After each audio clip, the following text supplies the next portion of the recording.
নামাজ পড়বো, তারপর আমরা কুরবানি করব। যদি আমরা ঈদের নামাজ না পড়ে আমরা কুরবানি করে ফেলি, তাহলে আমাদের কুরবানি হবে না। কুরবানি হতে হলে প্রথমে আমরা নামাজ পড়তে হবে। ঈদের নামাজ পড়ার পর কুরবানি করার সময়, সেজন্য আমরা নামাজকে গুরুত্ব দিয়ে আদায় করে খুতবা শুনে তারপর আমরা কুরবানি করব।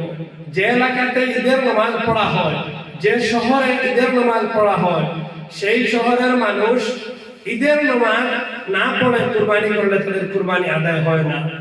সেজন্য সেটা ফুকাহায়ে কেরামের সিদ্ধান্ত, সেটা মাংস খাওয়া হয়ে যায়, সেটা আল্লাহকে রাজি এবং খুশি করার জন্য যে কুরবানি, সে কুরবানি হয় না।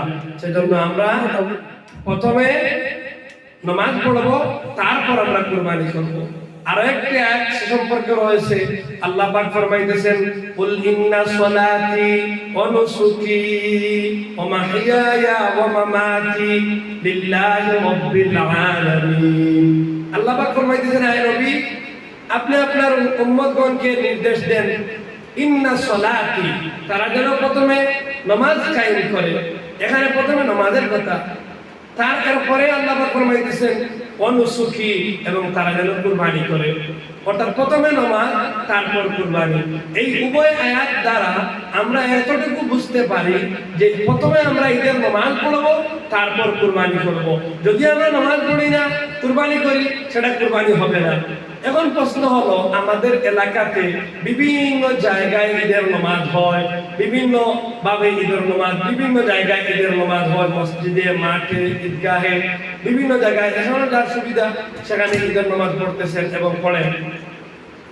তো আমাদের প্রশ্ন হলো, যদি কোনো ভাই গরু কিংবা তো মহিষের মধ্যে অংশগ্রহণ করে তারা কুরবানি করেন, আর 2-3 ভাই অন্যত্র নামাজ পড়া লাগি চলে যান, এবং গরু এবং মহিষের মধ্যে যারা অংশগ্রহণ করেছেন তারা কয়েকজন বাড়ি পার্শ্ববর্তী ঈদগাহে কিংবা তো পার্শ্ববর্তী কোনো জায়গায় ঈদের নামাজ পড়ে নিলেন সকলের সঙ্গে, এবং অন্য 2 ভাই রয়েছেন বাইরে, তো কি অপেক্ষা করা লাগবে না কুরবানির সঙ্গে সঙ্গে করে ফেলবে?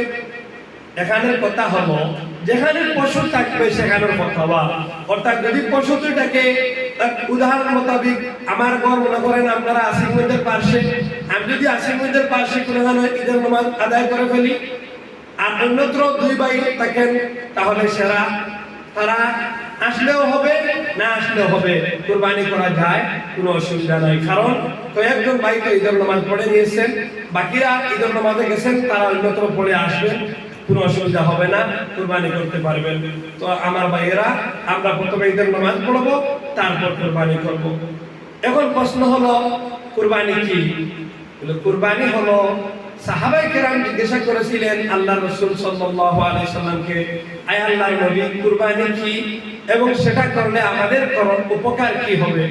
আল্লাহর রাসূল সাল্লাল্লাহু আলাইহি ওয়াসাল্লাম সাহাবায়ে কেরাম এবং গোটা মুসলমানকে, কিয়ামত পর্যন্ত যত মুসলমান আসবেন সকলকে খুবই সুন্দর উত্তর দিয়ে গেছেন। আল্লাহর রাসূল ফরমাইতেছেন, কুরবানি হলো হযরত ইব্রাহিম আলাইহিস সালাতু ওয়াস সালামের সুন্নাত।